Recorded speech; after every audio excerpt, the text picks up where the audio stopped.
படக்களம் 4 மாணவர்களின் வாழ்க்கையை சுற்றி நகர்கிறது. அவர்களுக்கு காமிக் புத்தகங்கள் மீது மிகுந்த ஆர்வம்.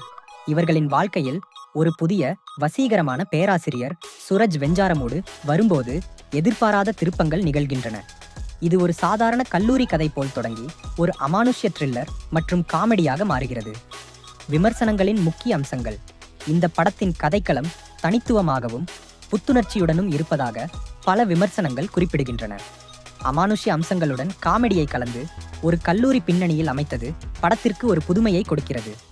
சூரஜ் வெஞ்சாரமூடு மற்றும் ஷரஃபுதீன் ஆகியோரின் நடிப்பு பெரிதும் பாராட்டப்பட்டுள்ளது. குறிப்பாக ஷரஃபுதீனின் நகைச்சுவை உணர்வும் சண்டீப் பிரதீப்பின் சண்டீப் பிராடீப் நடிப்பும் குறிப்பிடத்தக்கவை. மற்ற இளம் நடிகர்களும் தங்கள் கதாபாத்திரங்களுக்கு உயிர் ஊட்டியுள்ளனர். சுவாரஸ்யமான கதைக்களம், சிறந்த நடிகர்கள், புதுமையான நகைச்சுவை, நல்ல தொழில்நுட்ப அம்சங்கள்.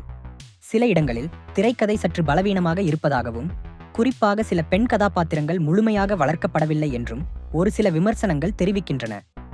படக்களம் ஒரு பொழுதுபோக்கு நிறைந்த அமானுஷ்ய நகைச்சுவை திரைப்படம். இது ஒரு கல்லூரி கதை, அமானுஷ்ய திருப்பங்கள் மற்றும் நகைச்சுவை கலந்த ஒரு வித்தியாசமான அனுபவத்தை விரும்பும் பார்வையாளர்களுக்கு ஏற்றது. ஜியோ ஹாட்ஸ்டார் தமிழில் உள்ளது.